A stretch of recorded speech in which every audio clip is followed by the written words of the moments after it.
बोला था क्या रिजवान?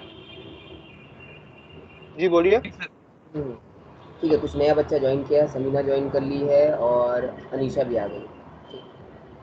Start start start. ठीक है सर, ब्रांच का फिर से एक बार रिवीजन बता रहे हैं। सर मेरा हेड ऑफिस कैलकाटा में है, मेरा कपड़ा का बिजनेस है, डिज़ाइनर वेयर, लहंगा चोली। मुंबई में हम ब्रांच खोला, मुंबई वाला ब्रांच आउटसाइडर कस्टमर को कपड़ा बेचेगा। ये मुंबई वाला जो ब्रांच है ना, ये अपाहिज है, विकलांग है, स्पेशली एबल्ड है, डिसेबल्ड नहीं है, स्पेशली एबल्ड है। तो क्या होगा सर, इसको अगर हमको पूरी तरीके से फंक्शन कराना है तो पहले तो हमको इसको गुड्स भेजना पड़ेगा, goods send to branch, GSTB short में लिख रहे हैं। दूसरा चीज़ सर, इसको हम जो गुड्स भेजेंगे साथ ही साथ इसको हम खर्चा भी देंगे। क्या देंगे? एक्सपेंसेस। सर क्या खर्चा? सर ये मुंबई वाला ब्रांच कपड़ा बेचेगा, तो कपड़ा कौन दिया? इसको हेड ऑफिस दिया, इसको हम लोग गुड्स सेंड टू ब्रांच बोलते हैं। और ये मुंबई वाला ब्रांच कपड़ा बेचने के लिए बहुत तरीका का खर्चा भी करेगा, एक ऑफिस बनाएगा, एक शोरूम बनाएगा, उसका रेंट होगा, इलेक्ट्रिसिटी होगा, स्टाफ का सैलरी होगा। तो ये सारा खर्चा भी ये खुद नहीं जनरेट करेगा, ये खर्चा भी उसको हेड ऑफिस बेचेगा। कपड़ा भी दे रहा है और हेड ऑफिस उसको पूरा पूरी चलाने के लिए खर्चा भी दे रहा है। इसके बदले में मुंबई वाला ऑफिस को और एक चीज़ मिलेगा सर, पेटी एक्सपेंसेस। मुंबई का डेली बेसिस का जो खर्चा है सर, रेंट इलेक्ट्रिसिटी महीना का खर्चा है, डेली बेसिस का जो खर्चा है, चाय पानी नाश्ता का, स्टाफ का खर्चा जो है डेली बेसिस का, वो सारा खर्चा भी कोलकाता वाला हेड ऑफिस मुंबई को भेजेगा। तो तीन चीज़ भेज रहा है सर, एक तो एक्सपेंस जो मंथली है, दूसरा पेटी एक्सपेंस जो डेली है, और तीसरा गुड्स सेंड टू ब्रांच। तीन चीज़ से मुंबई वाला का काम हो जाएगा। सर इसके अलावा और कुछ भेज सकता है? हाँ सर, इसमें कोई रिस्ट्रिक्शन नहीं है, कोलकाता हेड ऑफिस का मुंबई ब्रांच को जो मर्जी भेज सकता है, लेकिन जनरली ये तीन चीज़ भेजता है। सर और क्या भेज सकता है? सर ये मुंबई वाला जो मेरा शोरूम है उसमें फर्नीचर का दरकार है, फर्नीचर भेज देगा। सर ऑफिस में पंखा बत्ती का दरकार है, वो भेज देगा। सर जो जो चीज़ रिक्वायरमेंट होगा सारा भेज सकता है। ठीक है सर।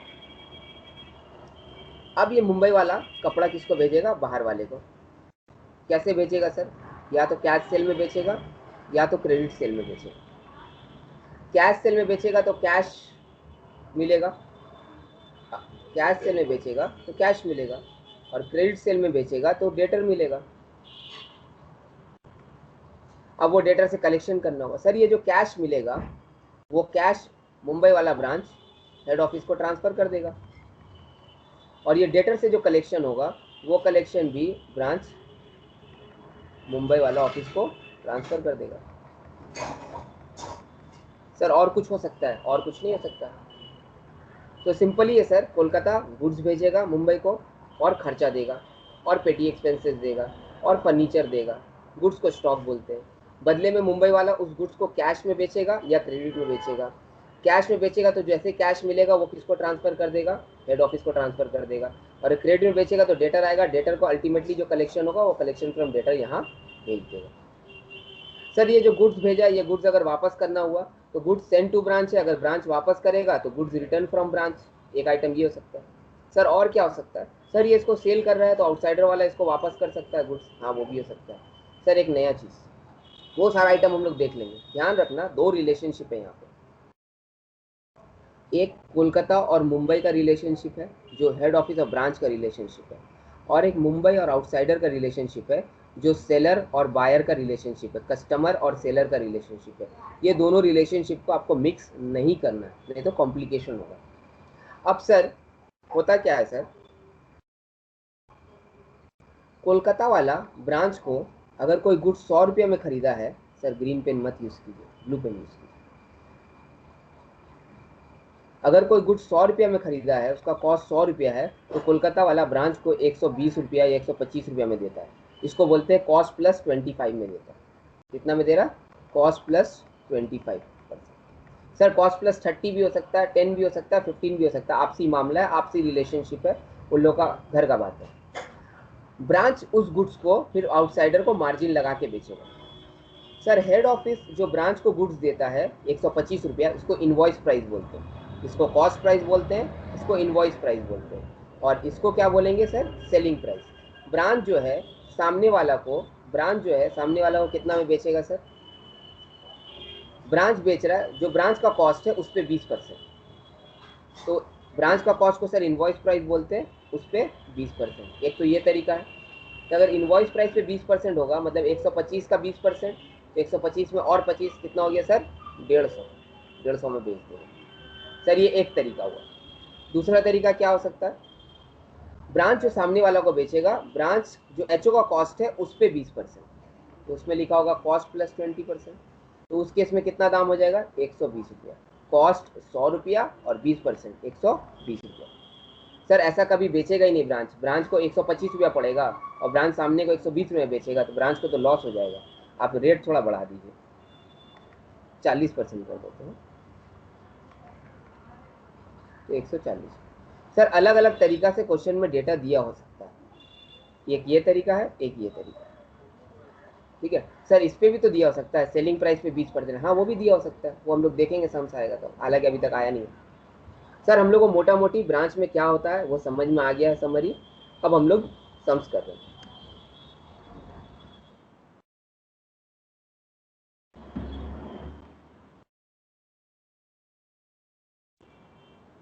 आप आ जाइए। दो अकाउंट बनता है सर, एक ब्रांच अकाउंट, दूसरा branch debtor account. Sir branch debtor account जो है ना, ये सेकंड रिलेशनशिप है। सेकंड रिलेशनशिप मतलब यहाँ पे ब्रांच का जो मोहब्बत है, सॉरी रिलेशनशिप है, वो किससे हो रहा? आउटसाइडर के साथ। तो वो दोनों का जो भी एंट्री होगा वो यहाँ पे आएगा, branch versus outsider. Sir branch अगर आउटसाइडर को क्रेडिट में सेल किया है तो वो यहाँ पे आएगा, to credit sale. Sir since ये डेटर अकाउंट है तो ब्रांच और आउटसाइडर का जो कैश का एंट्री है वो यहाँ पे नहीं आएगा, एंट्री आएगा। मतलब ब्रांच और आउटसाइडर का रिलेशनशिप है। आउटसाइडर कौन से आउटसाइडर? सर डेटर, जिनको हम क्रेडिट में सेल कर रहे हैं, तो क्रेडिट सेल आ गया। सर सामने वाला इसको पेमेंट करेगा तो बाय बैंक हो जाएगा, जिसको हम लोग कलेक्शन फ्रॉम डेटर बोलेंगे।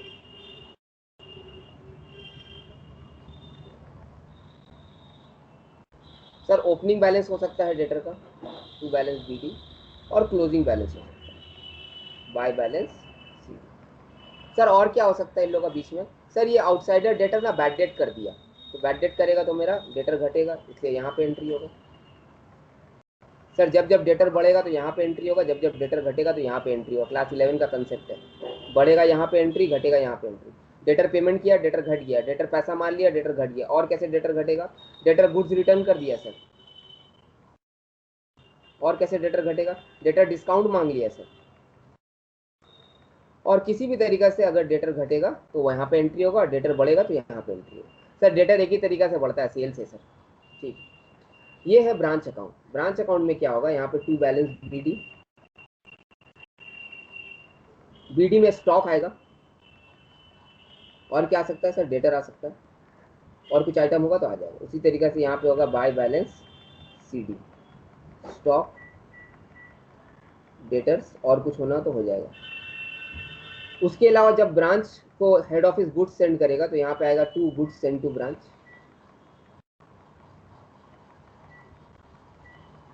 और ब्रांच वाला जब भी हेड ऑफिस को पैसा देगा, देखो जब भी हेड ऑफिस ब्रांच को कुछ देगा तो यहाँ पे आएगा, और जब भी ब्रांच हेड ऑफिस को कुछ देगा तो यहाँ पे आएगा। जैसे हेड ऑफिस ब्रांच सेंड किया तो गुड्स सेंड टू ब्रांच, अगर इनवॉइस प्राइस पे होगा तो यहाँ पे आईपी लिखा होगा। और क्या सेंड कर सकता है हेड ऑफिस? एक्सपेंसेस, खर्चा, रोजमर्रा का खर्चा, डेली मंथली एक्सपेंसेस, और क्या? पेटी एक्सपेंसेस। सर और क्या भेजेगा? और कुछ नहीं भेजेगा इसके अलावा। अब मिलेगा क्या सर हेड ऑफिस को? एक तो जो डायरेक्ट कैश सेल हुआ उसका पैसा मिलेगा, फिर दूसरा क्या मिलेगा सर? जो डेटर से कलेक्शन हुआ उसका पैसा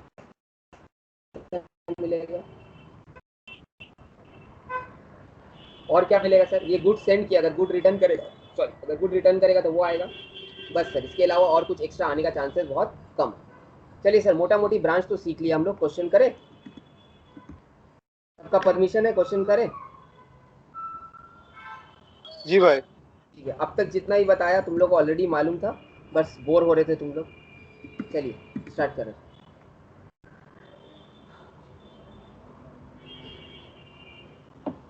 x of Calcutta has a branch at Bombay. Sir head office Calcutta में है और ब्रांच कहाँ पे है? बॉम्बे में। Goods are supplied to branch at cost. Sir मजा आ गया। Goods are supplied to branch at cost मतलब हेड ऑफिस जो है वो ब्रांच को जो गुड सप्लाई कर रहा है वो कोई प्रॉफिट में नहीं कर रहा है, एकदम कॉस्ट टू कॉस्ट में कर दे रहा है। मतलब अगर इसका कॉस्ट 100 रुपया है तो 100 रुपया में ही ट्रांसफ़र कर दे रहा है। सर अगर कॉस्ट से कॉस्ट में ट्रांसफ़र कर देगा तो हम लोग का सम्स में लोडिंग वगैरह कुछ नहीं आएगा। ठीक है सर, ब्रांच आउटसाइडर को कितने में कर रहा है उसके बारे में कोई इन्फॉर्मेशन नहीं है, तो आप लोग को ध्यान रखना है कि ये कॉस्ट मार्जिन 25%, 50% ये वाला रिलेशनशिप के बारे में कि ये वाला रिलेशनशिप के बारे में। The expenses of the branch are paid from Kolkata. Sir आप बोले थे कि ब्रांच का जो भी खर्चा होगा महीना का वो कैलकाटा हेड ऑफिस पे करेगा। And branch keeps a sale journal and a debtor ledger only. From the following information supplied by the branch prepare branch account in the books of head office. Sir हमेशा in the books of head office ही बनाते हैं और हम लोग branch account बनाते हैं। Sir ये देखिए हेडिंग में ही लिखा हुआ है, इन the books of head office क्या बना रहे सर, ब्रांच अकाउंट बना रहे हैं। अब डेटा दिया हुआ है सर, ओपनिंग स्टॉक दिया हुआ है, क्लोजिंग स्टॉक दिया हुआ है, ओपनिंग 24,000, क्लोजिंग 18,000 लिख देते हैं sir. Sir stock opening 24,000, closing stock 18,000, ये जो जो काम हो जाता है टिक्की लगा देंगे। Credit sale 41,000, cash cell 17,500। Sir credit sale यहाँ पे आएगा, यहाँ पे नहीं आता है। क्रेडिट सेल 41,000 और कैश सेल यहाँ पे आएगा 17,500। सर यहाँ पे क्रेडिट सेल क्यों नहीं आता है, क्योंकि क्रेडिट सेल का एंट्री करके सारा कुछ एडजस्ट करके जो कलेक्शन फ्रॉम डेटर आता है ना, वो कलेक्शन फ्रॉम डेटर हम यहाँ पे लिख देते हैं, तो उससे मेरा सारा कुछ एडजस्ट हो जाता है, इसलिए हम लोग यहाँ पे क्रेडिट सेल नहीं लिखते।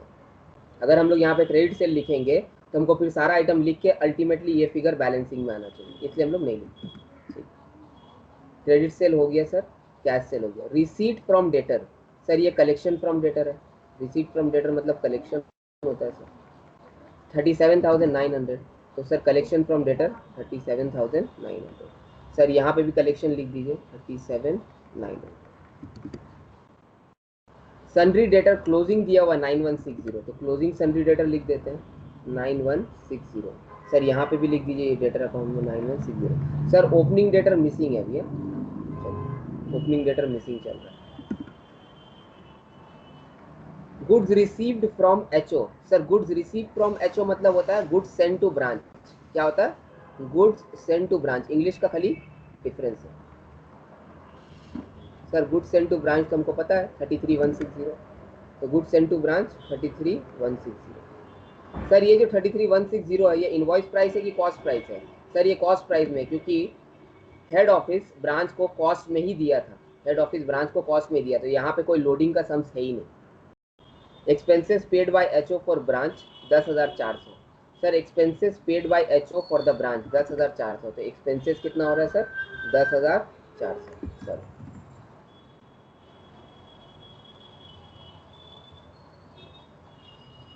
एक तो इतना छोटा छोटा लिख रहे हैं आप, हम लोग को कुछ दिख नहीं रहा है। 10,400 सर, 10,400 यहाँ पे होगा, नीचे होगा, ऊपर वाला मिटा देते हैं। चलिए एक्सपेंसेस भी हो गया, ये तो हम लोग को मालूम ही था। Pilferage of goods by the employ, sir pilferage मतलब क्या होता है, पिल्फरेज मतलब नुकसान हो जाता है। Pilferage of goods by employ, sir ये गुड नुकसान हो गया। अब ये नॉर्मल लॉस हो सकता है या एबनॉर्मल लॉस हो सकता है। सर इसके बारे में कुछ नहीं बताया कि नॉर्मल लॉस है कि एबनॉर्मल लॉस है।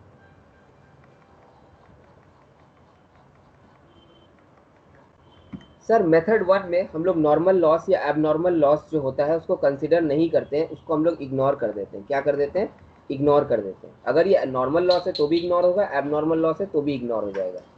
क्यों इग्नोर करते हैं, क्योंकि सर अगर आप लोग ट्रेडिंग पीएल अकाउंट बनाइएगा तो आपको याद होगा, जिसको हम लोग जनरल पीएल अकाउंट बोलते हैं, क्या बोलते हैं, to general PL account. Sir हम लोग मेथड 1 में जनरल पीएल अकाउंट में लॉस अगर एबनॉर्मल है तो वहाँ पे चार्ज कर देते हैं। तुम लोग को याद होगा गुड्स लॉस बाय फायर करके तुम लोग ट्रेडिंग पीएल बनाए थे, तो वहाँ पे 2 गुड्स लॉस बाय फायर करके डाल दिए थे ट्रेडिंग अकाउंट में या पीएल अकाउंट में। और abnormal normal loss, sir normal loss का बुक्स ऑफ अकाउंट्स में कहीं पे भी एंट्री नहीं होता है। कोई बच्चा अगर सेकंड सेम का कॉस्टिंग अच्छा से पढ़ा होगा तो उसको पता होना चाहिए कि नॉर्मल लॉस का बुक्स में कहीं भी एंट्री नहीं होता, वो ऑटोमेटिकली कॉस्ट से एडजस्ट हो जाता है। उसका एक एनालिसिस एक्सप्लेनेशन है, वो हम नहीं देना चाहेंगे अभी क्योंकि उसमें 15 मिनट चला जाएगा, टू जनरल पीएल में चला जाएगा, तो इसको हम लोग को इग्नोर कर देना। सर सारा आइटम तो ले लिया, अब करना क्या है सर? सर ये नीचे क्या है? नीचे सोल्यूशन है आप लोगों के लिए। हम सोचा सभी सम्स का सोल्यूशन दे देंगे अगर पॉसिबल हुआ। सर सारा आइटम तो डाल दिया, आइए सर बैलेंस करते हैं। सर एक चीज़ नहीं मिला, डेटर का ओपनिंग बैलेंस। तो डेटर का ओपनिंग बैलेंस यहाँ से मिल जाएगा। डेटर का ओपनिंग बैलेंस कितना हो रहा है बताओ?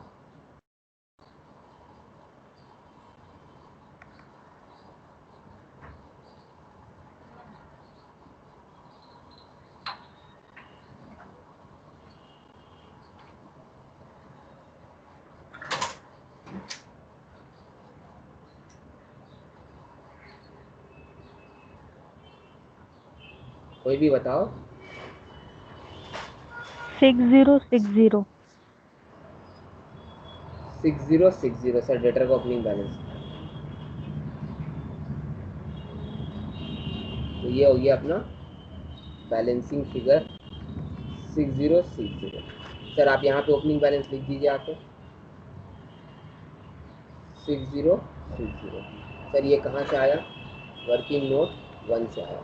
और ये मेरा क्या है सर? ये वर्किंग नोट 1 है।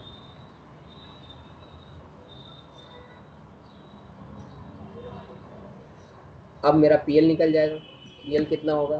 सर आप तो नीचे सोल्यूशन बनाया, इसमें देख लीजिए 8500। खाली जेबा कंफर्म कर दो।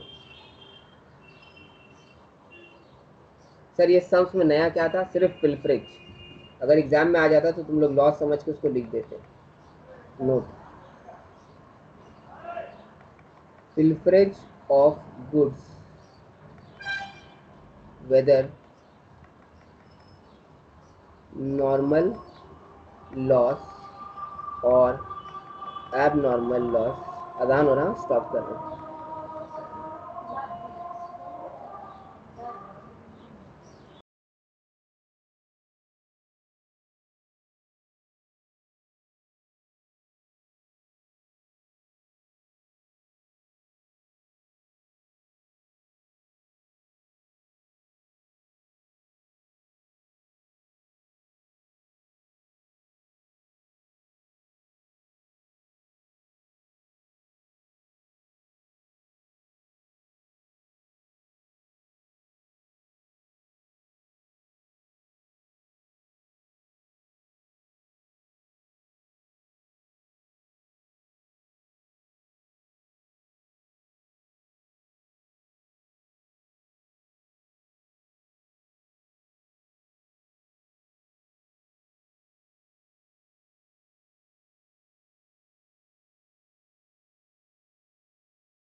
हाँ भाई, वीडियो रुक गया क्या?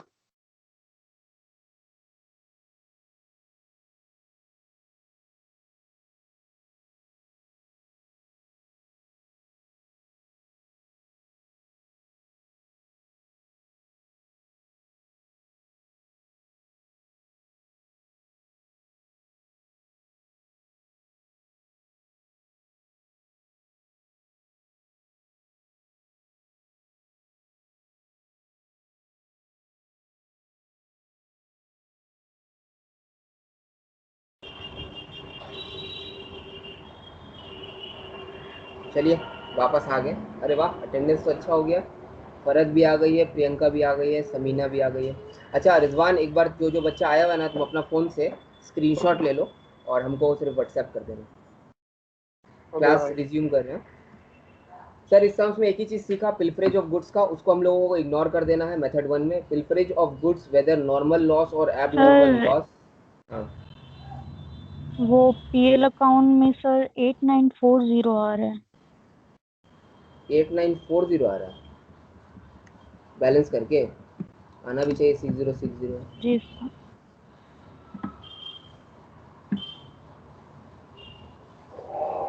160 160 40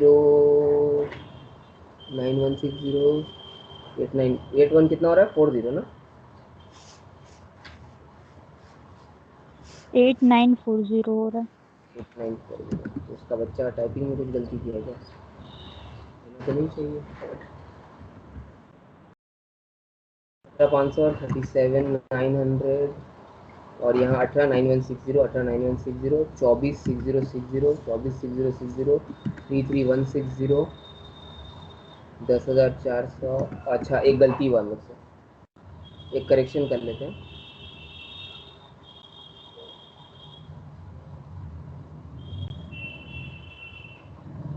ये हम लाइव क्लास में करा दिया था, तुम लोग को भूल गए।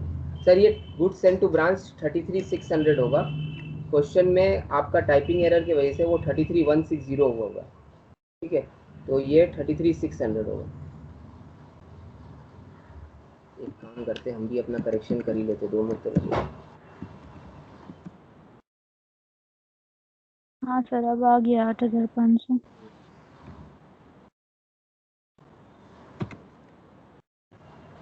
हम भी अपना करेक्शन कर लेते हैं।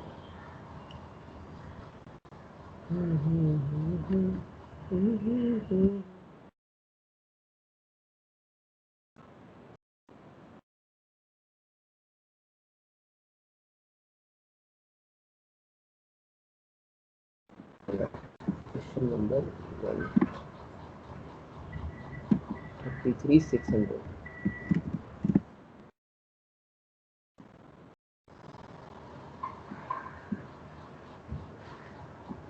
तुम लोगों का ऑलमोस्ट क्वेश्चन सारा लिखा गया, हमको बस ब्रांच मेथड वाइज सेग्रीगेट करना है। अगर तुम लोगों को दिख रहा होगा तो ये 25 पेज है टोटल। और भी क्वेश्चंस आएगा इसमें, क्योंकि हम कुछ कंसेप्ट क्वेश्चन निकाल रहे हैं। ईयर क्वेश्चन तो सारा कवर हो गया। ठीक है, इसको सेव कर देते हैं फिलहाल के लिए। अच्छा एक चीज़ और है, कोई भी बच्चा को किसी भी नोट्स का रिक्वायरमेंट होगा, ठीक है, क्योंकि हम तो ग्रुप में रेगुलरली भेजते रहते हैं। मेरा ऐसे प्रॉपर फोल्डर बना हुआ है, investment, hire purchase, department, branch का प्रॉपर फोल्डर बना हुआ है। तो कोई भी बच्चा को अगर नोट्स का रिक्वायरमेंट होगा, जैसे क्लास का नोट्स आपको चाहिए, ठीक है, तो क्लास का नोट्स का मेरा प्रॉपर फोल्डर बना हुआ है। जैसे हायर परचेज में अगर गए तो हायर परचेज का क्लास का नोट्स, जितना क्लास हुआ था, 7 क्लास हुआ था हम लोग का, सातों क्लास का नोट्स का मेरा फोल्डर बना हुआ है। तो अगर आपको चाहिए होगा, आप मेरे पास पेन ड्राइव लेकर आइएगा या अपना ईमेल आईडी दीजिएगा, आपका ईमेल आईडी में फोल्डर वाइज क्लास का नोट्स भेज देंगे। सर वीडियोस भी है, वीडियोस हम नहीं भेजेंगे क्योंकि वीडियोस कॉन्फिडेंशियल है। एक आध क्लास का भेज सकते हैं लेकिन सारा क्लास का हम नहीं भेज सकते। तो अगर आप लोगों को नोट्स कोई भी चीज़ का चाहिए होगा सॉफ्ट कॉपी, तो आप मेरे से अपने फ़ोन में ले सकते हैं ईमेल आईडी देकर। Back to the normal class. Sir इस में एक ही चीज़ था, pilferage of goods whether normal loss और abnormal loss should not be considered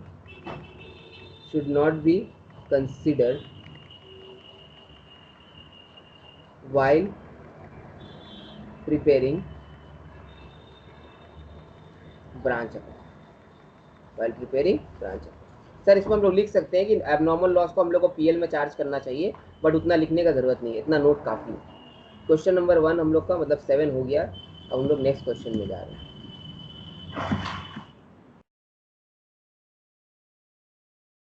number sir अगर लॉस दिया रहेगा क्वेश्चंस में तो हम लोग उसको कंसिडर नहीं करेंगे ना किसी भी सम्स में। मेथड 1 में नहीं कंसिडर करेंगे। अब सर ये मेथड 1 कैसे पता चलेगा, क्वेश्चन बोल देगा क्या? ये क्वेश्चन कभी भी नहीं बोलेगा मेथड 1 या मेथड 2। अगर तुमको याद होगा तो हम पहला क्लास में एक फॉर्मेट लिखाए थे, दिखाई देते, पहला क्लास में हम फॉर्मेट लिखाए थे। तो फॉर्मेट में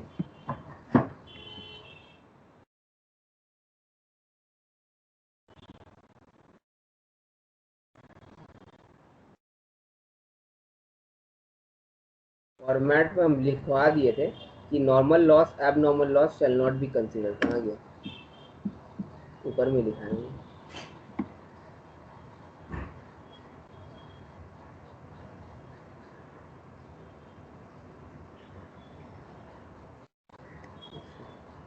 ये दो मेथड हो गया, ये देखो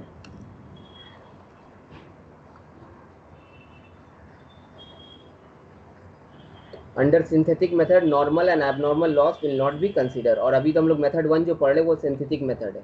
मेथड 2 जो पढ़ेंगे जो नेक्स्ट क्लास से होगा वो एनालिटिकल मेथड होगा। ये सिंथेटिक मेथड और ये अपना एनालिटिकल मेथड। सर एग्जाम में हमको कैसे पता चलेगा कि कौन सा मेथड से करना है? अगर क्वेश्चन ब्रांच अकाउंट बनाने बोलेगा तो हमको समझ में आ जाना है कि हमको मेथड 1 से करना है, क्योंकि क्वेश्चन 1 में पहला मेथड में ब्रांच अकाउंट ही बनाना पड़ता है। अगर क्वेश्चन ब्रांच स्टॉक अकाउंट बनाने बोलेगा तो हम समझ जाएंगे कि हमको एनालिटिकल मेथड फॉलो करना है। सर अगर क्वेश्चन ब्रांच डेटर अकाउंट बनाने बोलेगा तो उससे समझ में नहीं आएगा, क्योंकि यहाँ भी ब्रांच डेटर बनता है और यहाँ भी ब्रांच डेटर बनता है। सर अगर क्वेश्चन ब्रांच एडजस्टमेंट या ब्रांच पीएल बोलेगा तो वैसे भी समझ में आ जाएगा, लेकिन बेसिकली क्वेश्चन हमको ब्रांच स्टॉक या ब्रांच दो में से कोई एक चीज बोलेगा बनाने के लिए। सर ब्रांच स्टॉक बनाने के लिए हमको ब्रांच एडजस्टमेंट, ब्रांच डेटर और ब्रांच पीएल वर्किंग में बनाना पड़ता है। तो इसलिए मेन चीज ये है ब्रांच स्टॉक और ब्रांच अकाउंट। अगर ब्रांच अकाउंट बोला मेथड 1, ब्रांच स्टॉक अकाउंट बोला मेथड 2। वो वैसे भी जब हम मेथड 2 कराते हैं तो आप लोग को बता ही देंगे।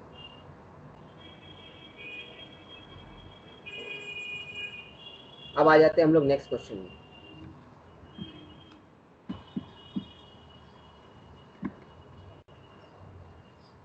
आधा घंटा टाइम है मेरे पास बस।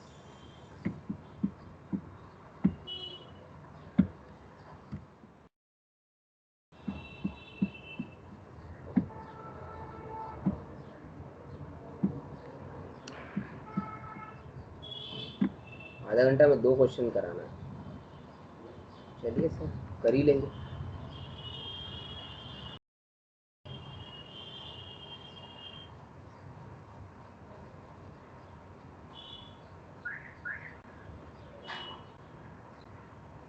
तो भाई कभी कभी इसको बीमारी हो जाता है।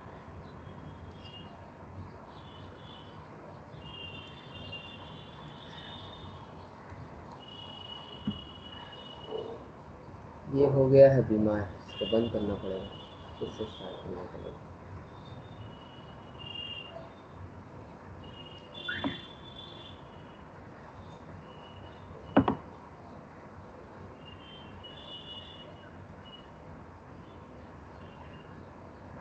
क्वेश्चन नंबर 8 शीट से।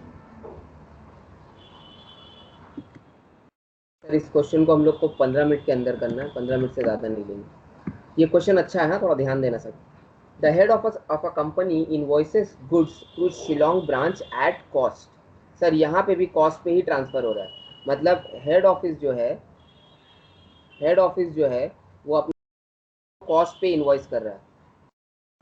तो हम यहाँ पे लिख देते हैं हेड ऑफिस ब्रांच को कॉस्ट पे कर रहा है। सर आप हमेशा ये क्यों लिखते हैं? इससे क्लैरिटी आ जाता है। कॉस्ट मतलब लोडिंग नहीं होगा। who also purchases goods independently from local parties from for which payments are made by the head office। Sir ये क्या हो रहा है थोड़ा समझाइएगा। यहाँ पे छोटा सा एक डायग्राम बना रहे हैं। सर ये एक हेड ऑफिस है और ये ब्रांच है। सर हेड ऑफिस ब्रांच को गुड्स देता है, लेकिन ब्रांच एक और तरीका से गुड्स खरीदता है। किससे खरीदता है? आउटसाइड परचेस करता है। मतलब ब्रांच के पास गुड्स दो तरीका से आ रहा है, एक तो एचओ से ट्रांसफर हो रहा है और दूसरा वो बाहर से खुद से खरीद रहा है। ठीक है, आगे जब सम्स पढ़ेंगे तो पता चलेगा ये आउटसाइड परचेज का पैसा भी कौन दे रहा है, एचओ ही दे रहा है। ये जो आउटसाइड परचेज कर रहा है उसका भी पेमेंट कौन कर रहा है, एचओ कर रहा है। तो मतलब इनडायरेक्टली एचओ ही गुड्स सप्लाई कर रहा है ब्रांच को वाया करके। सर एकदम सिंपल सा घरेलू एग्जांपल, शाम को आपको नाश्ता करना है, तुम बोले अम्मी हमको नाश्ता दीजिए, अम्मी तुमको 2 पूरी उठा के दे दी, क्या दे दी, 2 पूरी उठा के दे दी, तो अम्मी तुमको डायरेक्ट गुड्स दे दी। सेकेंड ऑप्शन, अम्मी हमको नाश्ता करना, अम्मी तुमको 10 रुपया दे दी, बोली बाहर से 2 पूरी खरीद लो और खा लो, तो घूम फिर के तो बात वही हुआ ना। ठीक, यही समझाना है, आगे बढ़ते हैं। कितना गंदा example. Who also purchases goods independently from local parties for which payment are made by the head office। Sir बाहर से जो ब्रांच खरीद रहा है गुड्स उसका भी पेमेंट कौन कर रहा है, हेड ऑफिस ही कर रहा है। सर मन में एक सवाल है, अगर उसका पेमेंट बाहर का खरीद का पेमेंट हेड ऑफिस नहीं करता, ब्रांच करता, तो क्या होता। ठीक है, ये सवाल को अपना मन में रखिए, सम्स खत्म होने के बाद जरूर पूछना। All cash collected by the branch is banked on the same day to the credit of the head office and all expenses are directly paid by the head office except for a petty cash account maintained by the branch for which periodical transfer are made from the head office। Sir ये क्या बोला, sir ये normal चीज़ जो आज का class का शुरुआत में बोला था कि ब्रांच का जितना भी खर्चा है वो हेड ऑफिस देगा, उसके अलावा ब्रांच जितना भी पैसा कमाएगा वो हेड ऑफिस को वापस करेगा, क्रेडिट करेगा टू द हेड ऑफिस। और सर ब्रांच का जो डेली का खर्चा है, जो पेटी एक्सपेंसेस है, उसके लिए एक सेपरेट अकाउंट बना हुआ है जिसके लिए ब्रांच को हेड ऑफिस हमेशा पैसा देता रहता है। From the following particular show branch account show branch account, नहीं ब्रांच स्टॉक अकाउंट नहीं, ब्रांच अकाउंट। तो क्या हो जाएगा sir, method 1, as maintained in the head office book in the books of head office reflecting the branch profit for the year ending 31st December 2017। क्या क्या दिया हुआ, इम्प्रेस कैश का मतलब होता है, जो बच्चा 11 में अच्छे से पढ़ा होगा, इम्प्रेस कैश का मतलब होता है पेटी कैश। सर पेटी कैश का ओपनिंग बैलेंस, पेटी कैश का क्लोजिंग बैलेंस, सन्ड्री डेटर का ओपनिंग बैलेंस, स्टॉक है, स्टॉक का 2 बैलेंस दिया हुआ है, शॉर्टेज स्टॉक क्या क्या है, चलिए सर एक एक करके देखते रहते हैं। सर पेटी कैश का ओपनिंग बैलेंस है, मालूम है क्या करना है, पेटी कैश का क्लोजिंग बैलेंस मालूम है क्या करना है, सन्ड्री डेटर का ओपनिंग बैलेंस मालूम है क्या करना है। चलिए सर लिखते चलते हैं, जैसे जैसा मिल रहा है लिखते चलते हैं।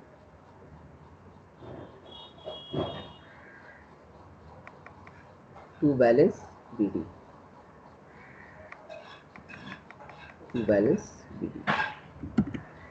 सर ये पेटी कैश का 2000 रुपये, सबसे पहले आ जाएगा पेटी कैश। आप लोगों को मालूम होगा पेटी कैश का ही बैलेंस लिखते हैं हम लोग, थोड़ा इसको नीचे कर लें। क्लोजिंग बैलेंस 18500, यहाँ पे लिख देते हैं बाय बैलेंस सीडी।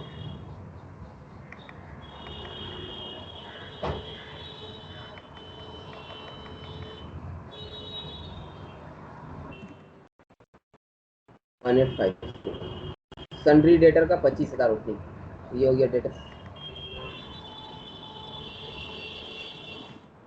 डेटर यहाँ भी लिख दीजिए।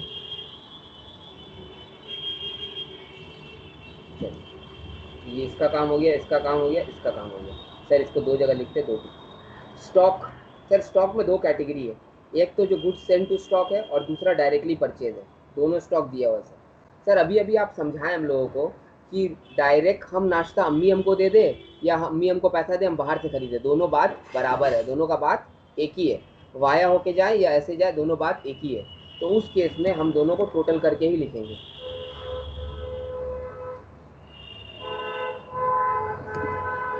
20,000 प्लस 16,000।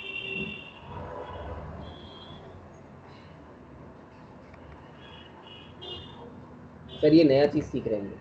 चलिए सर ओपनिंग स्टॉक हो गया। Shortage of stock, sir shortage of stock जो है वो मेरा एबनॉर्मल लॉस है, यह हो सकता है नॉर्मल लॉस हो। अगर रेगुलर बिजनेस में शॉर्टेज होता ही रहता है तो नॉर्मल लॉस हो जाएगा या एबनॉर्मल लॉस होगा, डिपेंडिंग ऑन द कंडीशन। तो इसको हम लोग को इग्नोर करना है, क्या करना है, इग्नोर करना है। Cash cell sir 45,000, cash cell तो बड़ा आसान है, बाय बैंक।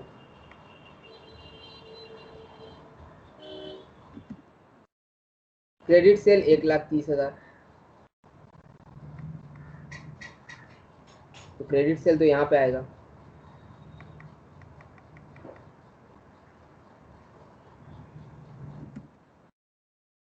हो गया, कैश सेल भी हो गया, क्रेडिट सेल भी हो गया। डायरेक्ट परचेज सर ये क्या है, ये तो हम लोग को नहीं मालूम है। डायरेक्ट परचेज पहली बार आ रहा है सर। जिस तरीका से आप एक तो ब्रांच आपको, एक तो हेड ऑफिस आपको ब्रांच में ट्रांसफर कर रहा था, याद है ये, एक तो हेड ऑफिस आपको गुड्स ट्रांसफर कर रहा था, एक वो चीज, और दूसरा आउटसाइड परचेज। ये आउटसाइड परचेज को ही ये लोग डायरेक्ट परचेज बोल रहे हैं। आप बताएं सर कि डायरेक्ट परचेज को भी गुड्स सेंड टू ब्रांच की तरह ही ट्रीटमेंट करना है, आउटसाइड परचेज को भी गुड्स सेंड टू ब्रांच की तरह ही ट्रीटमेंट करना है। तो डायरेक्ट परचेज जो हो रहा है आपका 45,000, ये परचेज तो ब्रांच कर रहा है, लेकिन खर्चा कौन दे रहा है, एचओ दे रहा है। तो एचओ जो खर्चा देगा तो पैसा आएगा, तो पैसा आएगा तो कैसे लिखेंगे सर हम लोग, अगर सैलरी का खर्चा देता है तो टू बैंक लिखते हैं, तो डायरेक्ट परचेज का खर्चा भी टू बैंक। कितना हो रहा है सर डायरेक्ट परचेज, 45,000। कहा भाई, तब तो ये डायरेक्ट परचेजेस और डायरेक्टली परचेज बाय ब्रांच तो सेम हो गया ना। Direct purchase and directly purchase by branch same हो गया। तुम पूछ रहे हो कि कहा भाई ये चीज सेम हो गया, ये चीज सेम हो गया और ये चीज सेम हो गया, ये बोलना चाह रहे हो तो जी।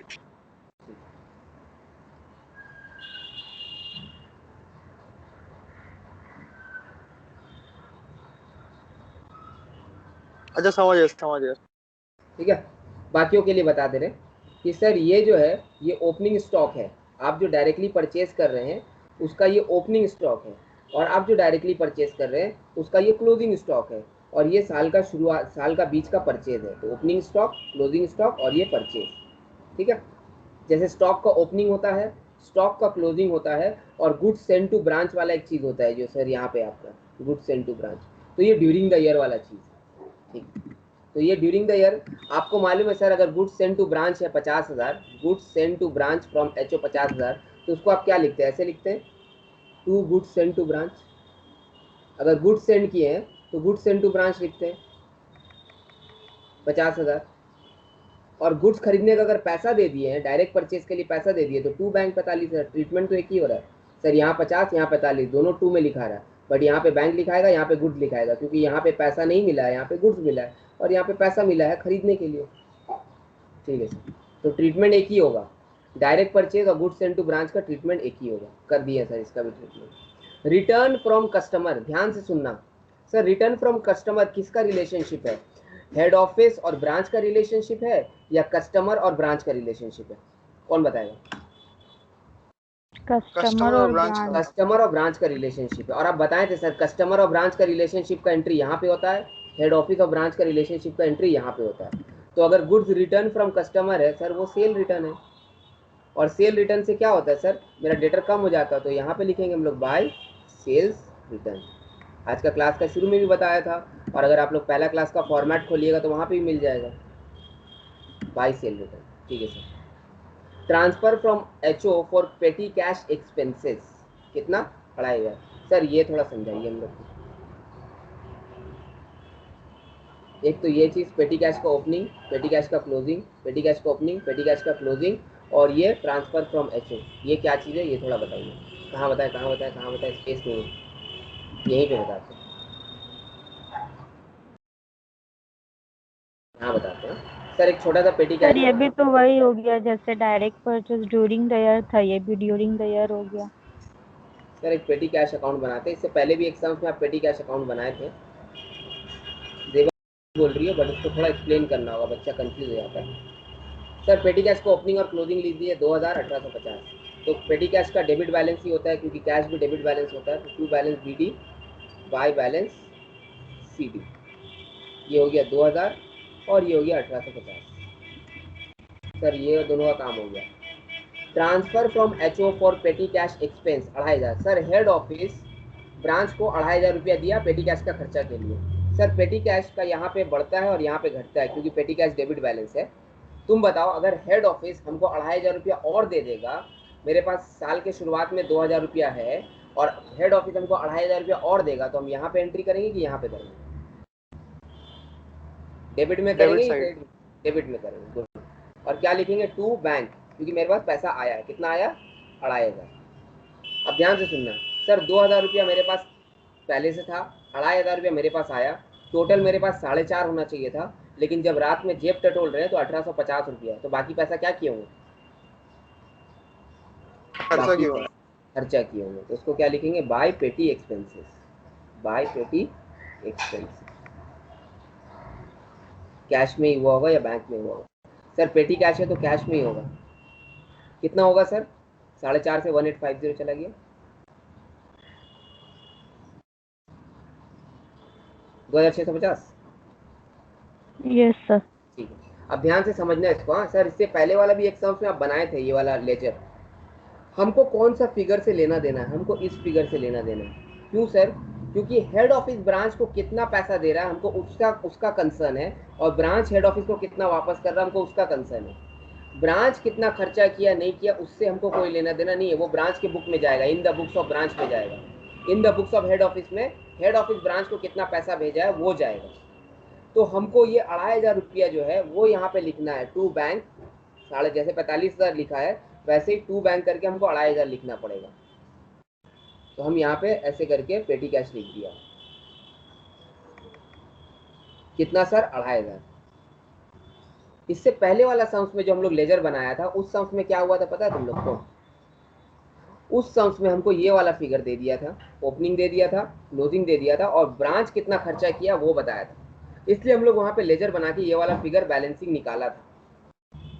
बैलेंसिंग निकाल के हम लोग यहाँ पे लिखा था, याद करोगे अगर तुम लोग सम्स को, शायद क्वेश्चन नंबर 2 ही था वो।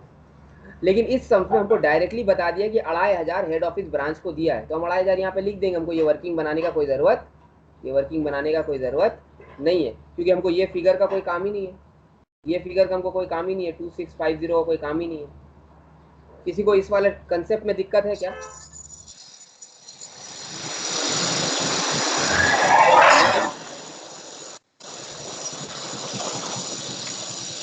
साधमा तुम्हारा म्यूट, साधमा गाड़ी चला रही बाबू, देखो ना म्यूट भी नहीं हो रहा। हाँ म्यूट कर दिया, चलो अच्छा। साधमा रास्ता में हो?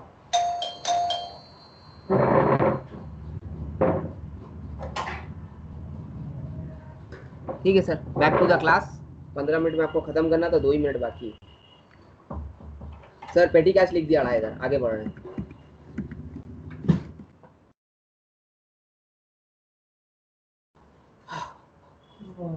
आ गया पेटी कैश, पेटी कैश, पेटी कैश, इसका भी काम हो गया। Bad debt 1,000, discount to customer 2,000। Bad debt 1,000, discount to customer, sir वो यहाँ पे आएगा। अभी इससे पहले, आज का क्लास शुरू होने से पहले आप बताए थे। बैड डेट ब्रांच का और आउटसाइडर का रिलेशनशिप है, वो यहाँ पे आएगा, बैड डेट्स। और डिस्काउंट भी यहाँ पे आएगा, बाय डिस्काउंट अलाउड। जिससे भी मेरा डेटर कम हो जाता है वो यहाँ पे आता है। तो बैड डेट कितना सर? 1,000, discount allowed 2,000। और क्या है sir? Cash receive from customer 1,25,000। तो कैश रिसीव क्या हो जाएगा? बाय बैंक, इसको हम लोग कलेक्शन फ्रॉम डेटर बोलते हैं। 1,25,000 सर, इसको यहाँ पे भी लिखते हैं, by bank collection from debtor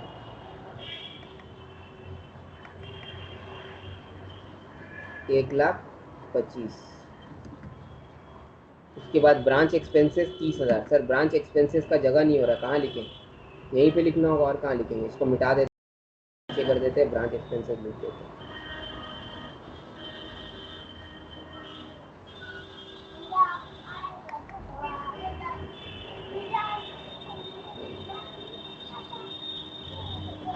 और गुड्स सेंड टू ब्रांच को थोड़ा नीचे कर देते हैं।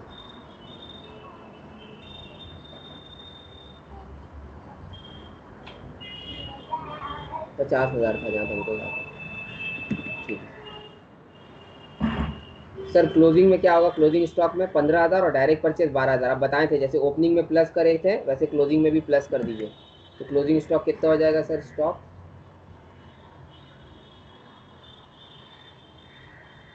15,000 और 12,000, टोटल हो गया 27,000। ठीक है सर। सर डेटर का ओपनिंग मिल गया, डेटर का क्लोजिंग नहीं मिला है सर हमको।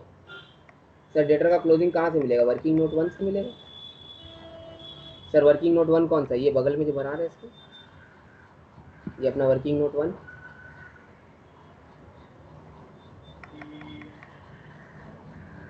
सर डेटर का क्लोजिंग कितना आ रहा है?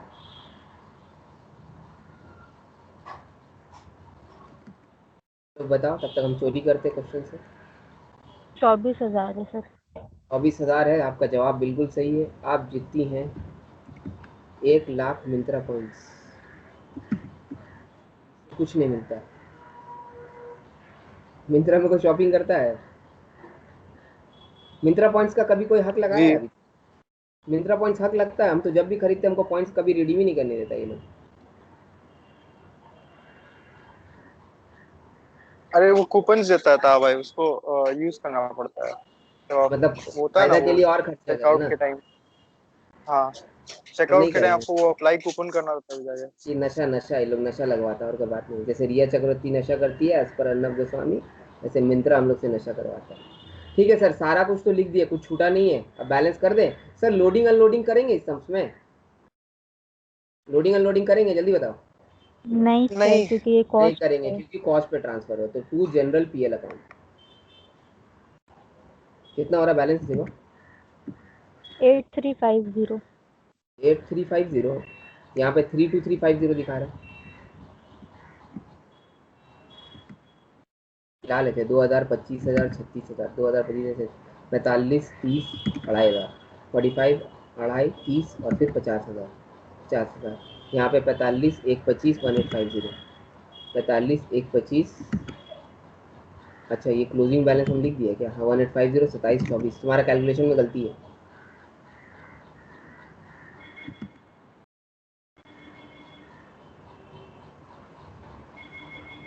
कोई और कर लो भाई, जेबा का एक बार कभी कभी हो जाता है मिस्टेक। चलो हम तब तक शकुंतला देवी बनते हैं।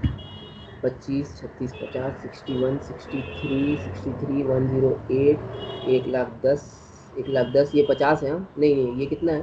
30 है। इसको ठीक कर देते हैं। अरे यार,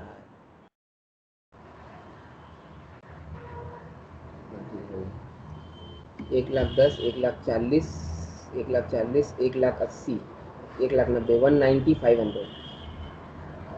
बताओ भाई, कोई इतना टाइम लगाएंगे? और यहाँ पे हो जा रहा है 1,25, 1,60, 1,70, 1,70 और 2,10, 2,21, 2,22, 850, 2,22, 850 से 1,90 चला जाएगा, तो यहाँ पे हो जाएगा 22,000 और 10,000, 32,350। ठीक है, 32,350। और एज पर ये भी 32,350 सही है सर। क्वेश्चन नंबर 2 में हम लोग क्या सीखा सर? क्वेश्चन नंबर 2 में एक नया कंसेप्ट सीखा। वो कंसेप्ट ये था डायरेक्ट परचेज वाला। एक तो वो, सॉरी, एक तो सर ये डायरेक्ट परचेज वाला कंसेप्ट सीखा हम लोग। दूसरा ये पेटी कैश वाला कंसेप्ट फिर से रिपीट हुआ। ठीक है सर, डायरेक्ट परचेज में अगर ओपनिंग और क्लोजिंग दिया हुआ रहेगा तो ऐड करेंगे अगर एक्सपेंसेस पेड बाय एचओ है। अगर एक्सपेंसेस पेड बाय ब्रांच होगा, अगर एक्सपेंसेस पेड बाय ब्रांच होगा तो उस केस में क्या करेंगे? उस केस में वो एंट्री यहाँ पे आएगा ही नहीं। अगर ब्रांच कोई गुड्स आउटसाइड से खरीद रहा है तो उसका एंट्री ब्रांच अकाउंट में होगा ही नहीं, क्योंकि उसमें ब्रांच और एचओ का कोई लेन देन ही नहीं है। ठीक है, अब आ जाते हैं सर, डायरेक्ट एक्सपेंसेस हो गया, स्टॉक हो गया। सर बैड डेट का एंट्री हम लोग को मालूम है, सेल रिटर्न का मालूम है, डिस्काउंट अलाउड भी मालूम था। एक नया चीज़ इसमें क्या सीखा सर इस क्वेश्चन में? वो चीज़ था अपना शॉर्टेज ऑफ स्टॉक, जिसको हमको सॉरी शॉर्टेज ऑफ स्टॉक जिसको हमको इग्नोर कर देना है। तो हम एक नोट लिख देते हैं सर, क्या हो जाएगा नोट में?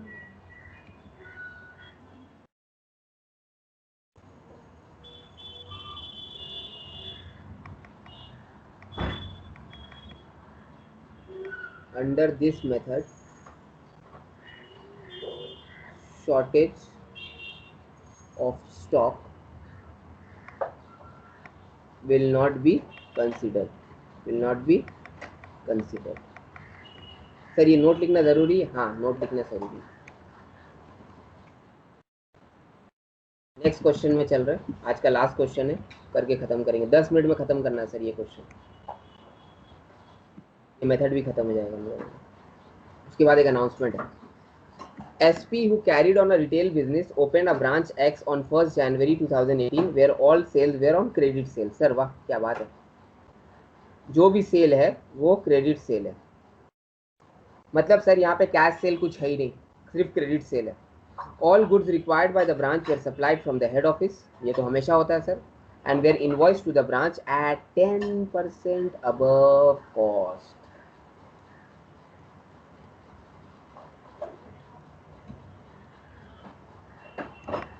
अगर एचओ कोई चीज़ 100 रुपया में खरीद रहा है तो एचओ ब्रांच को कॉस्ट प्लस 10% में दे रहा है, और अगर ये कॉस्ट है तो इसको कितना में दे रहा है, 110 रुपया में। लोडिंग होगा कि नहीं होगा? जी भाई। लोडिंग होगा, कितना होगा लोडिंग? 10%। तो सर 10% लोडिंग हटाने के लिए हमको क्या करना पड़ेगा, 10/110 ये तो करना पड़ेगा, क्योंकि सर ब्रांच का जो जो फिगर हम लोग लिखेंगे वो 110% है, उससे 10% हटाना है मतलब 10/110 करना होगा। ठीक है सर यहाँ पे पहली बार क्या हुआ है, ये क्वेश्चन में मंथ वाइज दिया हुआ आप देखिएगा, इसीलिए ये क्वेश्चन कराया जा रहा है। इस क्वेश्चन में दम नहीं है, बट सिर्फ डेटा को 3 महीना में डिवाइड कर दिया, जनवरी फरवरी मार्च में, तो जितना भी डेटा हमको टोटल लिखना पड़ेगा, इसीलिए ये सम्स करा रहे। बाकी ये सम्स बहुत आसान है, लेकिन एग्जाम में अगर ये सम पूछ लेता तो सर आप तो एक ही कॉलम बताए थे, आप तो बोले थे डेट फिट लिखने का नहीं है, यहाँ पे जनवरी फरवरी मार्च करके दिया, हम लोग कैसे करेंगे? आइए करते हैं। गुड सेंड टू ब्रांच, जनवरी में 40, फेब में 50, मार्च में 60, टोटल कर दो 1,50,000। Sale as shown by the branch, sir total sale करेंगे तो ये क्या आएगा, ये क्रेडिट सेल आएगा। क्यों सर? क्योंकि ऊपर में क्वेश्चन में बोल दिया था कि ब्रांच जो भी सेल कर रहा है वो क्रेडिट सेल कर रहा है, तो ये क्रेडिट सेल आ गया, कैश सेल है ही नहीं। Cash receive from debtor, sir ये कलेक्शन फ्रॉम डेटर है। Return to head office, sir head office को ब्रांच गुड्स रिटर्न भी कर रहा है, जैसे ब्रांच को गुड्स सेंड हो रहा है तो गुड्स सेंड टू ब्रांच, वैसे तरीका से गुड्स रिटर्न टू भी ब्रांच हो रहा है। ठीक है सर। The stock of goods, sir closing stock बता दिया, मेरे पास इतना क्लोजिंग स्टॉक है at invoice price to the branch, sir closing stock जो है वो आईपी पे है। ये सारे ट्रांजैक्शन को बुक्स में रिकॉर्ड करने के लिए बोला गया है, और ब्रांच का ग्रॉस प्रॉफिट हम लोग को निकालने बोला 3 month ended on that date. Sir 3 अलग मंथ का नहीं बोला, 3 मंथ एंडेड बोला है। जैसे जब हम लोग को ट्रेडिंग एंड पीएल अकाउंट बनाने बोला जाता है तो बोलता है फॉर द ईयर एंडेड, तो हम पूरा 12 महीना का अलग अलग कॉलम नहीं बनाते, हम सिर्फ लास्ट कॉलम बनाते हैं 31 मार्च का। उसी तरीका से ये लोग बोल रहा है कि मार्च का मंथ का एंड में कितना बैलेंस हो रहा है वो बताइए, and all working should form part of your answer. ये सब हम लोग को मालूम है, हम लोग को मत सिखाओ। चलिए सर स्टार्ट करते हैं। क्वेश्चन नंबर, जाओ ऊपर जाओ, थोड़ा सा और ऊपर जाओ, थोड़ा सा जल्दी।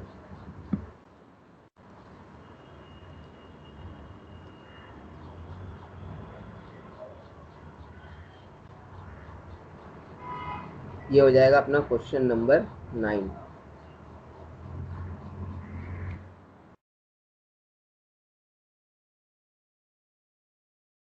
हम स्पीड में कर रहे हैं। Goods send to branch, sir goods send to branch, to goods send to branch,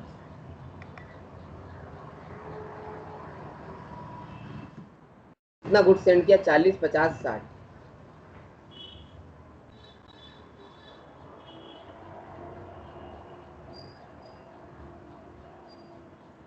sir रुक जाइए, सर ये जो गुड्स सेंड किया वो किस पे सेंड किया, ये परचेज प्राइस पे सेंड किया, मतलब कॉस्ट प्राइस पे है, ये कॉस्ट प्राइस है।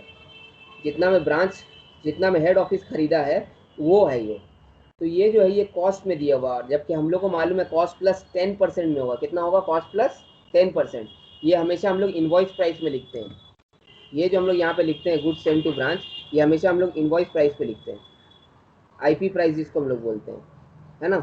तो अगर हमको इसको इनवॉइस प्राइस बनाना है तो हमको क्या करना होगा, इसमें 10% और ऐड करना पड़ेगा, 110%। तो ये हो जा रहा है मेरा 1,50,000, उसका 110% हो जाएगा 1,65,000। किसी को इसमें दिक्कत है प्लीज बताओ।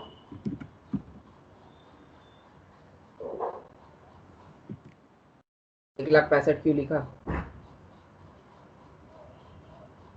चलिए आई होप जब कोई कुछ नहीं बोल रहा है तो कोई दिक्कत नहीं है, तुम्हारी खामोशी को तुम्हारी समझदारी समझे। लॉ में पढ़े थे ना तुम लोग, mere silence amounts to fraud, जहाँ पे आपका ड्यूटी है बोलने का, वहाँ अगर आप नहीं बोलते हैं तो ये माना जाता है कि आप झूठ बोलें।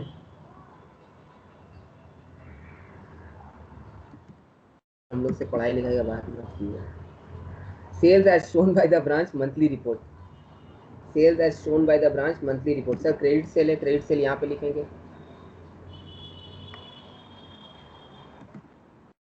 38, 42, 55 कितना हो जाएगा सर? 1,35,000 हो जाएगा। Cash receive from debtor and remitted to head office. Sir cash कितना? 20, 51, 35 कितना हो जा रहा है? 51, 20, 71, 71 1,06,000। सर कैश बाय बैंक, ये हो जाएगा कलेक्शन फ्रॉम डेटर।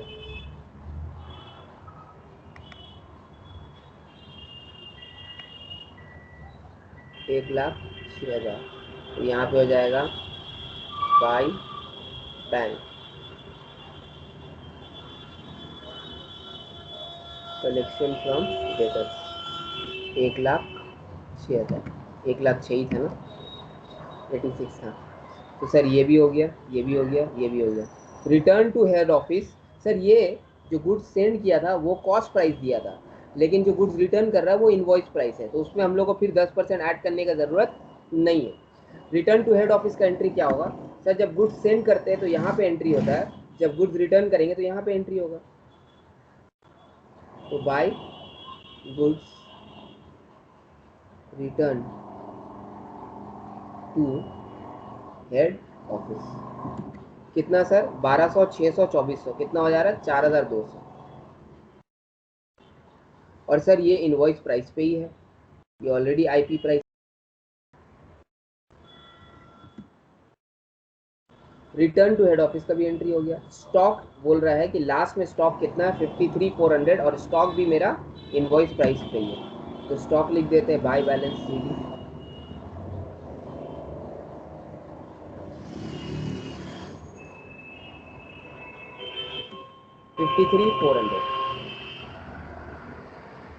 अगर ये इनवॉइस प्राइस पे नहीं होता तो इसको 10% बढ़ा के इनवॉइस प्राइस करते, अगर ये कॉस्ट में होता तो। Record this transaction in the books of head office. Sir जो डेटा दिया हुआ था हम लोग सारा डाल दिए, जो डेटा दिया हुआ था हम लोग सारा डाल दिए। ध्यान से देखिएगा इस क्वेश्चन में क्या क्या चीज़ मिसिंग है। To balance BD. Sir debtor का ओपनिंग बैलेंस नहीं दिया क्वेश्चन में। To balance BD, stock debtors. Sir debtor का ओपनिंग बैलेंस हम लोग निकाल भी नहीं सकते हैं, क्योंकि सर यहाँ पे जो बैलेंसिंग फिगर आएगा वो डेटर का क्लोजिंग बैलेंस आएगा बाय बैलेंस सीडी। तो हम अज्यूम करेंगे कि डेटर का ओपनिंग बैलेंस नील है, क्योंकि क्वेश्चन में डेटा ही नहीं है, तो डेटर का ओपनिंग बैलेंस मेरा हो गया नील। सर इस क्वेश्चन में आपको ओपनिंग स्टॉक नहीं दिया है, अगर आप देखिएगा तो क्वेश्चन में ओपनिंग स्टॉक नहीं दिया है। सर यहाँ पे मेरा प्रॉफिट भी आएगा, यहाँ पे डेटर का क्लोजिंग बैलेंस भी आएगा, तो हम ये अज्यूम करेंगे कि स्टॉक ओपनिंग जो है वो क्वेश्चन में नहीं है, नील है। अब सर यहाँ पे आप इसको बैलेंस कीजिएगा अगर, तो आपका कितना क्लोजिंग बैलेंस आ रहा थोड़ा बताइएगा डेटर का। 1,35,000 से अगर ये चला जाएगा तो 29,000, और ये हो जाएगा मेरा 1,35,000, ये भी हो गया 1,35,000, तो डेटर हो गया मेरा 29,000। सर इस क्वेश्चन में मेरा लोडिंग का एंट्री होना चाहिए, क्योंकि स्टॉक जो है वो लोडिंग होगा, ये जो गुड्स रिटर्न किया इसमें लोडिंग है, और ये जो गुड्स सेंड किया है इस पर भी लोडिंग है। अगर ओपनिंग स्टॉक होता तो उस पर भी लोडिंग होता। चलिए सर लोडिंग का एंट्री करते हैं। सबसे पहले गुड्स सेंड का लोडिंग हटा देते हैं, by goods send to branch.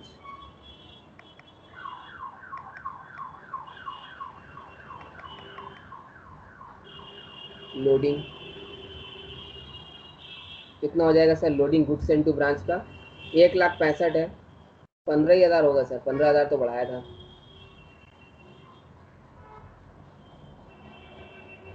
15,000 हो गया। गुड्स रिटर्न का लोडिंग होगा sir, to goods return to HO, bracket में लोडिंग लिखना बहुत ज़रूरी है। कितना सर? 4,200। 4,200 का 10/110 कितना होगा वो बता दीजिए। और सर ये 382 है सर, कितना? 382। 382। और सर ये जो स्टॉक है क्लोजिंग उसका भी हो जाएगा लोडिंग, तो स्टॉक का लोडिंग हम लोग लिखते हैं टू स्टॉक रिजर्व, और ब्रैकेट में लिखते हैं लोडिंग ऑन क्लोजिंग स्टॉक।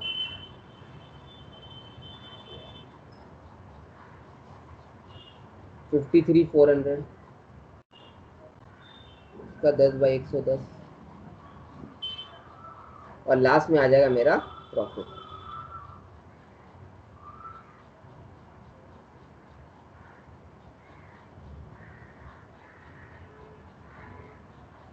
कितना हो रहा है स्टॉक रिजर्व थोड़ा बताओ। 4854.5।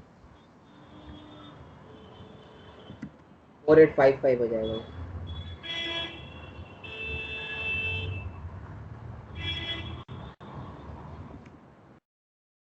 प्रॉफिट 37363 हो रहा है, देखो तो।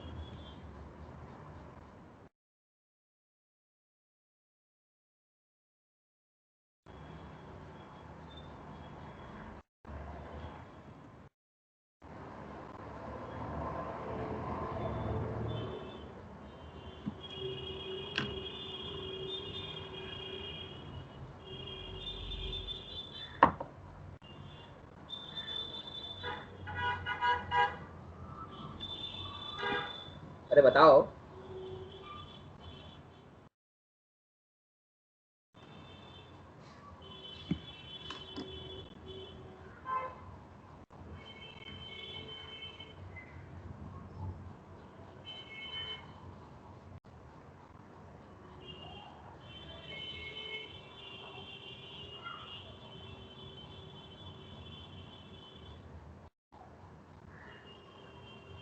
क्या हुआ, सब गायब हो गया क्या? कोई समझ ठिकान नहीं ले रहा। देवा प्रॉफिट कितना हो रहा है?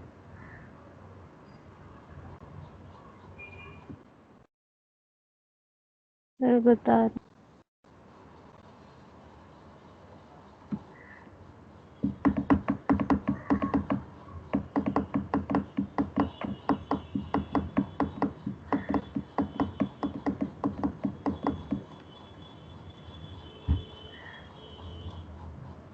हाँ सर सही है। प्रॉफिट सही है ना? सर ये डेटर वर्किंग नोट 1 से आया था, और ये अपना वर्किंग नोट 1 था। सर आज का क्लास खत्म हो रहा है, एक अनाउंसमेंट करना हमको। सर ये वाले सम्स में कुछ ऐसा दम नहीं था, बस अलग अलग मंथ दिया हुआ था, हमको टोटल कर करके लिखना था, और थोड़ा सा हम लोग को इस सम्स में इनवॉइस प्राइस का ध्यान रखना पड़ रहा था कि सर इनवॉइस प्राइस है तो कॉस्ट ऐड करना होगा, ये ऑलरेडी इनवॉइस पे है तो इसका फिर हम लोग लास्ट में लोडिंग अनलोडिंग कर दिया, तो इसका थोड़ा ध्यान रखना था। बाकी सम्स में कुछ था नहीं। आज हम लोग 3 सम्स किए। मेथड 1 हम लोग का ओवरऑल कंप्लीट होता है, इसके बाहर से मेथड 1 में कोई भी क्वेश्चन नहीं आएगा, ठीक है। नेक्स्ट क्लास हम लोग मेथड 2 से स्टार्ट करेंगे। अब आप लोगों को कुछ इंपॉर्टेंट इन्फॉर्मेशन देना हमको। सर आज का क्लास का जो ये क्वेश्चंस है, ये जो शीट है, ये शीट में हम जो भी वर्किंग किया है, ये वर्किंग के साथ ये वाला शीट हम ग्रुप में भी भेज देंगे, आप लोग देख लीजिएगा ये शीट को। ये 3 क्वेश्चन हम लिख भी दिया, क्वेश्चन 7, 8, 9। ये नोट्स हम अभी ग्रुप में भेज देंगे आपको, जो आज का क्लास का है। अब ध्यान से बात सुनिएगा। मेरा सीए फाइनल का एग्ज़ाम जो था वो 9 नवंबर से होने वाला था, 9, 11, 15 और 17, ठीक है। अभी वो डेट चेंज होके मेरा एग्ज़ाम 29 नवंबर हो गया है। 29 नवंबर, उसके बाद 2 दिसंबर, फिर 4 दिसंबर, फिर 6 दिसंबर। तो अगर हम क्लास लेंगे तो हम 7 दिसंबर से क्लास ले सकते हैं। अब यहाँ पे टॉपिक ये आ रहा है, हम तुम लोग से सारा राय मशवरा लेना चाह रहे हैं, जो जो बच्चा है यहाँ पे। अब यहाँ पे ये आ रहा है कि अगर हम क्लास रिज्यूम करते हैं और अभी बंद करते हैं क्लासेस, तो मेरा क्लासेस शुरू होगा कब? 8 दिसंबर से, क्योंकि एक दिन हम रेस्ट लेंगे, ठीक है। अब ये है कि अभी चल रहा है अक्टूबर, आज हो गया है 14 अक्टूबर, ठीक है। तो टेक्निकली मेरा टारगेट था 15 अक्टूबर से छुट्टी लेना और 15 नवंबर से क्लास रिज्यूम कर देना, क्योंकि मेरा एग्ज़ाम ख़त्म हो जाता है 15 नवंबर को, ठीक है। लेकिन ये एग्ज़ाम चला गया है 8 दिसंबर तक। तो अभी मेरे पास ऑप्शन है कि हम तुम लोग को अक्टूबर मंथ पूरा क्लास दे दें, ठीक है, और नवंबर छुट्टी ले लें। या दूसरा ऑप्शन ये है कि हम तुम लोगों का क्लास जैसा चल रहा है, मैथ्स तो जैसे 2 क्लास चल रहा है, और मैथ्स का तुम लोग का बहुत सारा क्लास छूटा है, क्योंकि अताउल सर का तबीयत खराब हुआ था और वो गाँव भी गए थे। तो उनको हम ऑलरेडी बोल चुके हैं कि वीक में अब 2 क्लास की जगह 3 क्लास कर करके तुम लोग का थोड़ा सा सिलेबस को बूस्ट अप करें जब हम छुट्टी लेंगे। तो मेरा सवाल ये है कि हम सोच रहे थे कि हम तुम लोगों का क्लासेस कंटिन्यू रखें और वीक में एक क्लास कर दें अभी के लिए, जब तक मेरा एग्ज़ाम है दिसंबर तक। और तुम लोगों का मैथ्स का क्लासेस जैसा चल रहा है वैसा चलेगा, और अताउल सर अपना कन्वीनियंस से और तुम लोगों का कन्वीनियंस से एक्स्ट्रा क्लास बीच बीच में डालते रहेंगे सिलेबस को बढ़ाने के लिए। अब वो जो मेरा ऑनलाइन क्लास है उसमें डाल सकते हैं या अलग से डाल सकते हैं। तो ऐसे तुम लोग का वीक में 4 क्लास हो जाएगा, 3 मैथ्स का, 1 अकाउंट्स का। इससे तुम लोग अकाउंट्स का सिलेबस बढ़ता रहेगा। ब्रांच कंप्लीट हो गया, हम हायर पार्टनरशिप स्टार्ट करेंगे। जब मेरा 15 नवंबर आएगा या 10 नवंबर आएगा, तब हम तुम लोगों का बैच को स्टॉप कर देंगे, और 10 दिसंबर या 8 दिसंबर से फिर फुल फ्लेजेड 2, 3, 4 क्लास जितना लगेगा उस हिसाब से लेंगे। तो तुम लोगों से हमको ये पूछना है कि अभी एक ऑप्शन है कि हम पूरा अकाउंट्स का क्लास बंद करके अपना पढ़ाई करें 1.5 महीना, या एक एक क्लास वीक में दे दें।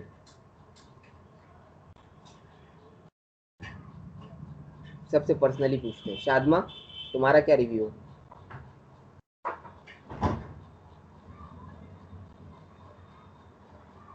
सर एक एक क्लास वीक में दे दीजिए। एक क्लास वीक में दे दें। रिजवान, जो दिन आपको टाइम लगे सर, सही लगे।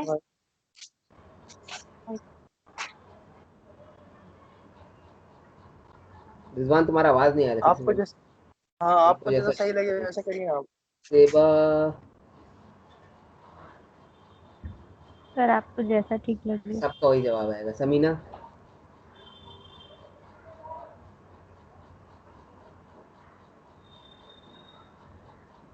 समीना का ऑडियो नहीं आ रहा शायद, ऑडियो में कुछ इश्यू है। फरत,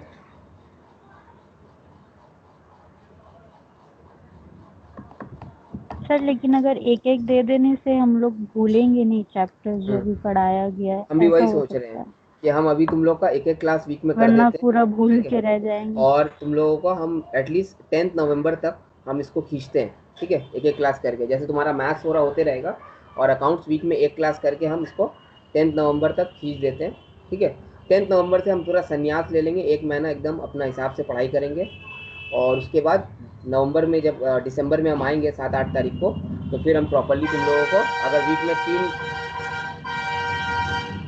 अगर प्रॉपरली वीक में 3 क्लास भी लगा तो 3 क्लास भी दे देंगे, ठीक। ठीक है समीना, हमको पता चल गया है तुम्हारा माइक में प्रॉब्लम है।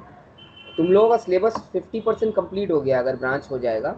इसके बाद मेरे हिसाब से सिर्फ 2 चैप्टर बचा है, एक पार्टनरशिप जिसमें रिटायरमेंट, डेथ और डिसोल्यूशन है, और एक conversion of partnership into a company. ये दोनों चैप्टर एक ही जॉनर का है, तो इसमें हमको ज़्यादा टाइम नहीं लगेगा, ठीक है? हमको जहाँ तक मालूम है पार्टनरशिप हम 12 क्लास में कवर कराते हैं, तो 12 क्लास अगर हम किया, वीक में 3 दिन क्लास दिया, तो 1 महीना में हो जाएगा, जो कि मेरा टारगेट है दिसंबर या 10 जनवरी तक ख़त्म कराने का। और कन्वर्जन वाला 4 क्लास आप लोगों का एनी हाउ जनवरी में सिलेबस कंप्लीट हो जाएगा। हम एक एक क्लास करके 10 नवंबर तक कंटिन्यू करेंगे, ठीक है? ये हम भाई, फॉर्मली ग्रुप में भी भेज देंगे। हाँ हेलो, देते हैं। हाँ भाई बोल रहे थे, कोई 3 बजे नहीं हो सकता क्या? मैथ्स क्लास तुम लोग का 3 बजे? हाँ जी साहब भाई। 3 बजे प्रॉब्लम क्या होता है ना, अताउल सर को ना 1:30 बजे लंच ब्रेक मिलता है, ठीक है? तो वो क्या करते हैं, 1:30 बजे से लेके 3 बजे तक उस लंच ब्रेक में लंच को भी यूज़ कर लेते हैं और तुम लोग का क्लास भी करा देते हैं, क्योंकि उनका फर्स्ट हाफ में 1 बजे से पहले उनका ऑफिस में मीटिंग होता है, वर्क फ्रॉम होम है उनका, और 3 बजे के बाद उनका सेकेंड लेग मीटिंग होता है, इस वजह से उनको दिक्कत हो जाती है। तो ठीक या है तो वो साहब, 1:30 बजे ले सकते हैं या वो शाम में ले सकते हैं 6-7 बजे। तो शाम में कर दीजिए अगर हो सके तो। तुम उनसे एक बार बात करना, हम बोल देंगे। देखो अभी तो हम लोग का क्लास खाली हो जाएगा, मेरा और नीतीश सर का बहुत सारा क्लास है, तो उनको अगर कन्वीनियंट रहेगा तो वो अपना ऑफिस का टाइमिंग के हिसाब से तुम लोग का कन्वीनियंट के हिसाब से क्लास रख देंगे, ठीक है? ठीक है भाई। ओके, चलो आज का क्लास स्टॉप कर रहे हैं। अल्लाह हाफिज़, बाय। सलाम।